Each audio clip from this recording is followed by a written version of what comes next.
Let's read together another bedtime story.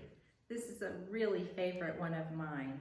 Suzy Swoof, a book about kindness.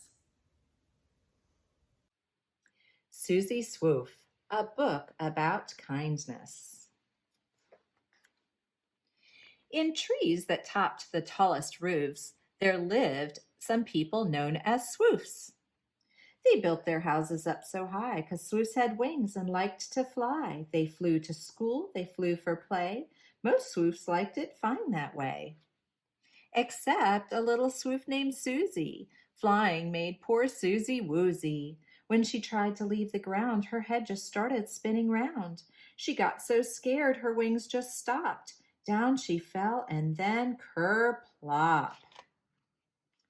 And all the swoofs up in the trees would point at her and laugh and tease.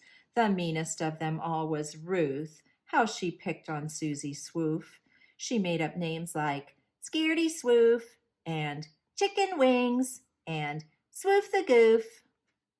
When Suzy asked if she could play, Ruth would tell her, "Go away." Worse than that, Ruth told her friends, "Ignore that Swoof Goof if you can. Don't talk to her. Don't let her play. Just laugh at her and fly away." That would make poor Suzy cry. How she wished that she could fly. The other Swoops had so much fun. They had friends, but she had none.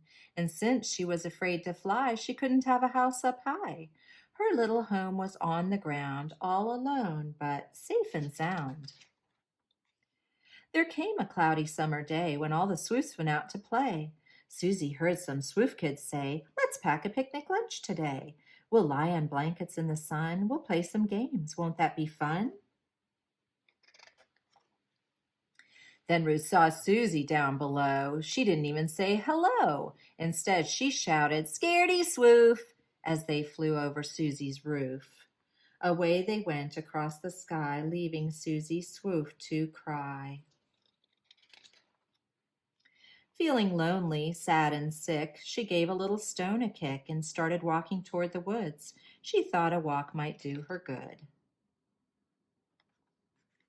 She went to where the meadow lies when something took her by surprise. There they were, all in a bunch, the Swoof kids with their picnic lunch. They laughed and danced and played Swoof tag. They played Swoof ball and snatched the flag. Suzy watched them from the woods. She would have joined them if she could, but Ruth was out there, mean old Ruth, and she'd be cruel to Suzy Swoof. So there she stayed beneath the trees, peeking through the twigs and leaves. Suddenly, across the sky, a big black cloud came rolling by. The sky grew darker than the night. It gave the Swoof kids quite a fright. The giant trees began to sway. The Swoof kids packed their things away. The raindrops fell. The wind grew strong. They tried to fly, but not for long.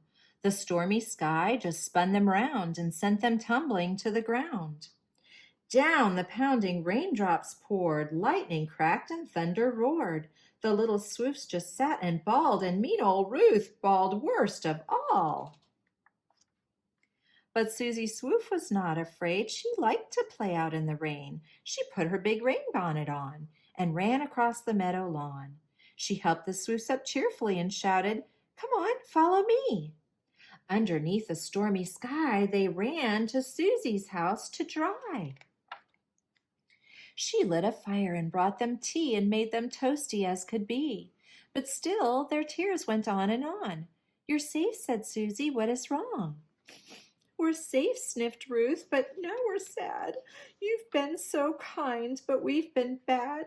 We've called you awful, horrid names and never let you play our games. And now you saved us from the storm. You gave us tea and made us warm.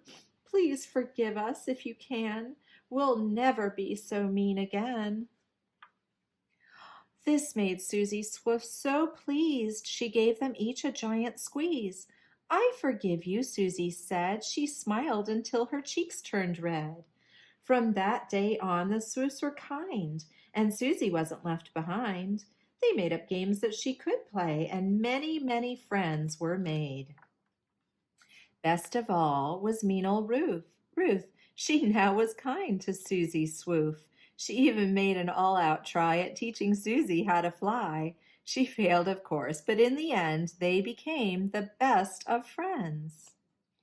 But the fruit of the Spirit is love, joy, peace, patience, kindness, goodness, faithfulness, gentleness, and self control. Against such things there is no law. Galatians 5:22 and 23. The end.